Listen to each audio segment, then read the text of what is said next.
मौसम विभाग के पूर्वानुमान के अनुसार राजस्थान में अगले 2-3 दिनों में सर्दी सितम ढाएगी। पूरा राजस्थान कोहरे के आगोश में है। सबसे ज्यादा धुंध पूर्वी राजस्थान में है। वैसे पूर्वी राजस्थान में सियासी धुंध भी है। धुंध अगर कहीं नहीं है, कोहरा अगर कहीं नहीं है, अगर सर्दी कहीं नहीं लग रही है, तो बेरोजगारों को शहर शहर प्रदर्शन हो रहे हैं। जहां देखो वहां पर छात्र बेरोजगार सड़कों पर हैं। कितनी बड़ी संख्या में हैं आपको अंदाजा भी है। कोई नेतृत्व नहीं है, कोई नेता नहीं है, कोई संगठन नहीं है, और उसके बावजूद इतनी बड़ी संख्या में शहर दर शहर रोजाना बेरोजगार निकल रहे हैं। तो सरकार को सर्दी लगनी चाहिए, कपकपी छूटनी चाहिए, क्योंकि अंत करीब हो सकता है। बजट युवाओं को समर्पित है और युवा सड़क पर है। किसके लिए बजट है समझ में नहीं आ रहा है। जिस तरह के वीडियोज आ रहे हैं सब इंस्पेक्टर परीक्षा के, क्या किसी ने देखा नहीं? क्या पता करने की कोशिश नहीं की? क्योंकि तब भी आवाज हमने उठाई थी कि क्या सब इंस्पेक्टर परीक्षा के पेपर लीक हुए थे। रीट मामले में 95 लोग गिरफ्तार हुए, मगर यह पता नहीं चल पाया कि पेपर कैसे इतनी दूर तक और इतने लोगों तक पहुंचा था। जितने लोग अरेस्ट हुए सब छूट गए, हम रोज कह रहे हैं, मगर सरकार को सर्दी लग रही है। कोई आवाज ही नहीं आती, कोई कुछ बोलता ही नहीं। प्रदेश अध्यक्ष गोविंद सिंह डोटासरा से लेकर शिक्षा मंत्री बीडी कल्ला से लेकर मुख्यमंत्री अशोक गहलोत तक सब खामोश हैं, और आवाज सिर्फ बेरोजगारों की आ रही है। इसलिए आ रही है कि जिस तरह से सेकेंड ग्रेड परीक्षा में एक पेपर आउट हुआ और वो पकड़ा गया किसी बेरोजगार की वजह से, मगर बाकी के पेपर भी आउट हुए हैं या नहीं हुए हैं इसका पता सरकार को नहीं है, और सरकार लगाना भी नहीं चाहती है। पहली बार ऐसा हो रहा है कि इतनी बड़ी धांधली हुई है, इस तरह से इतने बड़े पैमाने पर पेपर आउट हुआ है, मगर राजस्थान सरकार ने, राजस्थान पुलिस ने कोई टीम नहीं बनाई है भूपेंद्र बिश्नोई और सुरेश ढाका को पकड़ने के लिए। मैं जब भूपेंद्र बिश्नोई के घर पहुंचा तो भूपेंद्र बिश्नोई के घर पर जो बच्चे थे वो हंस रहे थे।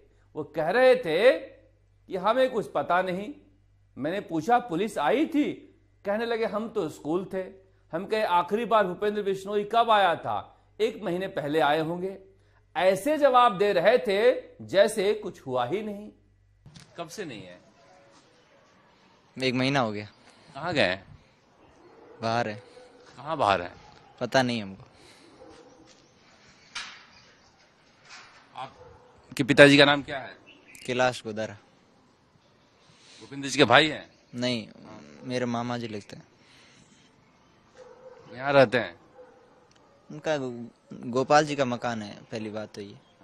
भूपेंद्र जी यहीं रहते थे? पहले रहते थे, अब नहीं है। अब नहीं है, पहले रहते थे। परिवार कहाँ रहता है? परिवार यहाँ नहीं है। कहाँ पर? पता नहीं हमको। मैं तो गोपाल जी के साथ रहता हूँ, परिवार को पता नहीं।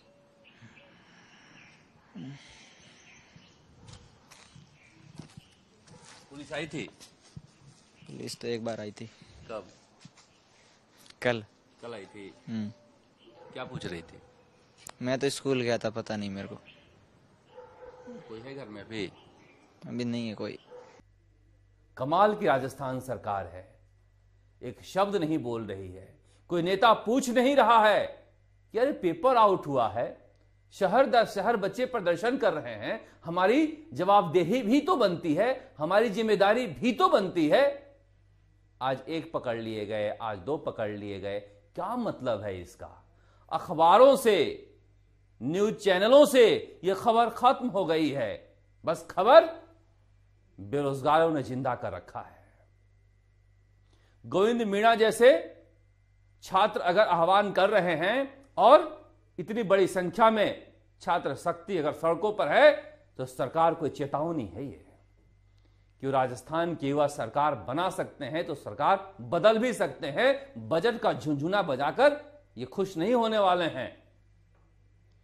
राजस्थान में सब इंस्पेक्टर परीक्षा के दौरान लिखित परीक्षा में चयनित छात्र छात्राओं के मॉक इंटरव्यू के जो वीडियो सामने आए हैं वो इस बात को और पुख्ता कर दिए हैं कि क्या सभी परीक्षाओं के पेपर आउट थे। क्यों नहीं सरकार एक कमेटी बना के पिछले 10 साल में जितनी भी परीक्षाएं हुई हैं उनकी फिर से जांच कराए। और जांच क्या कराना है?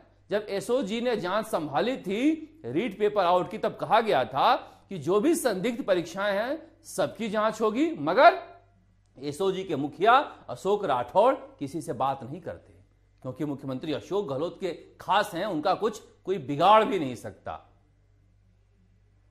उदयपुर पुलिस कह रही है कि जयपुर के बारे में भी कुछ भी पता नहीं, वहां क्या हुआ कुछ नहीं, तो फिर जांच कौन करेगा भाई? सरकार नाम की चीज है कि नहीं है? राजस्थान में इंटेलिजेंस विभाग क्या कर रहा है? किसकी मुखबिरी में लगा हुआ है? अगर पैसे का लेन देन हो रहा है तो एंटी करप्शन ब्यूरो क्यों नहीं सुओ मोटो खुद ही काम कर रहा है? मगर ऐसा लगता है कि सरकार के तरफ से ग्रीन सिग्नल नहीं है और जिसकी वजह से इस तरह से इतनी बड़ी संख्या में पेपर आउट होने पर भी अपराधी पकड़े नहीं गए हैं। ऐसे कैसे हो सकता है? आप घर वालों पर सख्ती करो, अपराधी दौड़े आएंगे, मगर जब घर के लोग ठहाके लगा रहे हों तो फिर समझना चाहिए कि पुलिस ने कितनी सख्ती कर रखी है। बोड़े में भरकर डिग्रियां मिली। क्या राजस्थान कर्मचारी चयन आयोग की तरफ से कोई भी कर्मचारी अधिकारी गया पता करने के लिए कि किन किन यूनिवर्सिटी की डिग्रियां हैं और किन किन परीक्षाओं में इसका यूज हुआ है? किसी को मतलब ही नहीं है। बेरोजगार जाने कैसे मां बाप से पैसे लेकर यहां पर परीक्षाओं की तैयारी कर रहे हैं, सरकार को कोई फर्क नहीं पड़ता।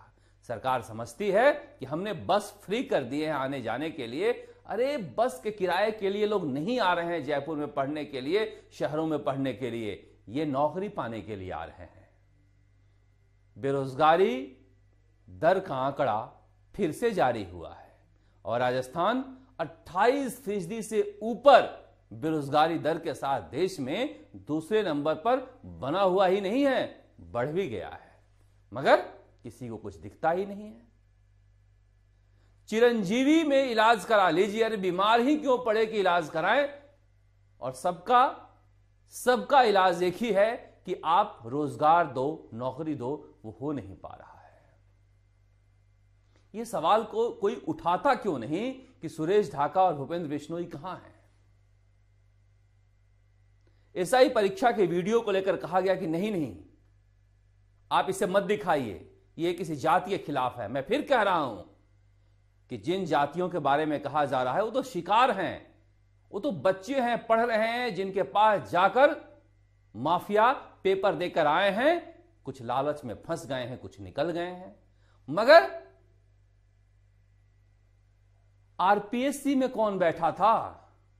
आरपीएससी में तो उस जाति का नहीं बैठा था, इसलिए किसी जाति या संगठन को बदनाम मत करो। यह सरकार की लापरवाही है, उसके पीछे छुपा नहीं जा सकता है, क्योंकि अगर लीकेज होगा तो किसी भी जाति का कोई भी अपराधी फायदा उठाएगा।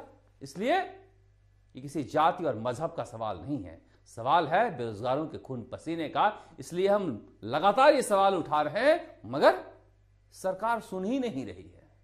स्काउट एंड गाइड में जा रहे हैं मुख्यमंत्री अशोक गहलोत। बेरोजगार कह रहे हैं कि गाइड हमें कर दीजिए, स्काउट प्रश्न पत्र को कर दीजिए, सब कुछ ठीक हो जाएगा। मुख्यमंत्री अशोक गहलोत रोज बयान देते हैं, पेपर आउट पर कुछ बोलते नहीं। आपने देखा था श्रीगंगानगर में किस तरह से कितना बड़ा आंदोलन हुआ, कैसे बाड़मेर में कितनी बड़ी भीड़ आई और आज कोटा में कितनी बड़ी संख्या में बेरोजगार सड़कों पर रहे। जयपुर में आपने देखा ही था। तो शहर दर शहर लोग उबल क्यों रहे हैं? इस सर्दी में सरकार यह जानने की कोशिश क्यों नहीं कर रही है? मगर सरकार है कहां? सरकार आज महामहिम राष्ट्रपति जी के साथ संविधान पार्क का उद्घाटन करने में बिजी थी, राज्यपाल कलराज मिश्र के साथ। राज्यपाल ने मुख्यमंत्री अशोक गहलोत से कह दिया कि पेपर आउट ठीक नहीं है।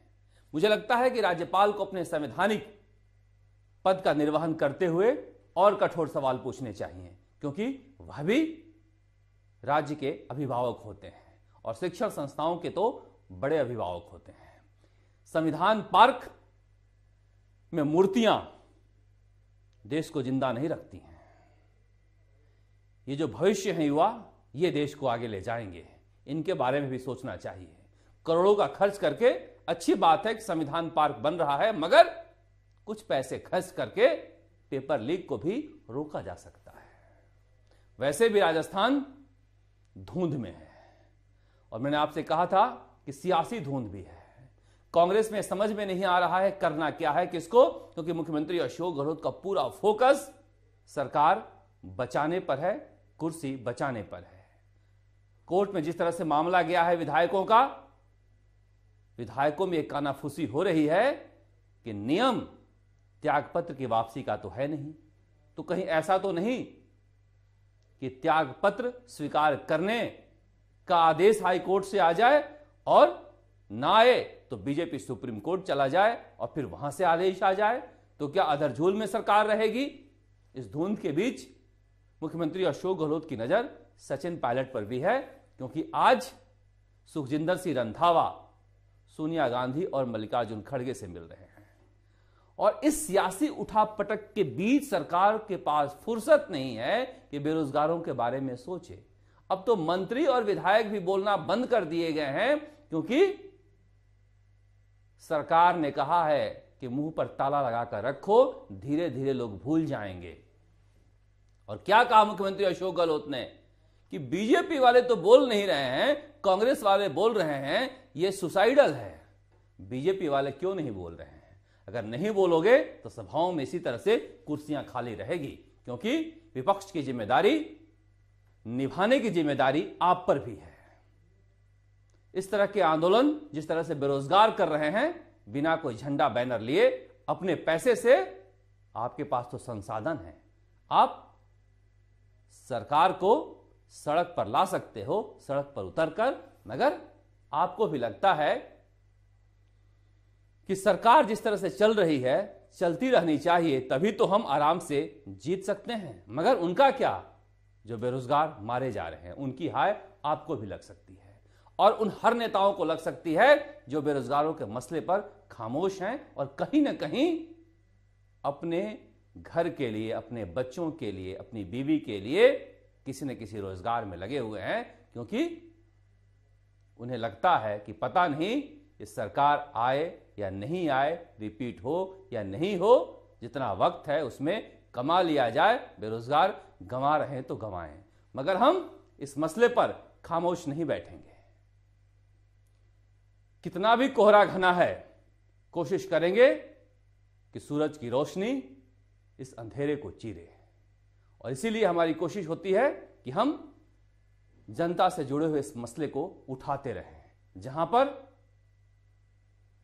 सरकार, संवैधानिक एजेंसियां, मीडिया खामोश हो जाए, वहां पर जनता की जिम्मेदारी और बढ़ जाती है। और अच्छा लगता है जिस तरह से बेरोजगार सड़कों पर निकल रहे हैं कि कम से कम सरकार को चैन से सोने नहीं दें। और यही लोकतंत्र की जीत होगी कि अगर शहर दर शहर इस प्रदर्शन से सरकार डरे। आप देखते रहिए राजस्थान तक, राजस्थान की सियासत और आपसे जुड़ी हर खबर हम राजस्थान तक पर पहुंचाते रहेंगे। नमस्कार।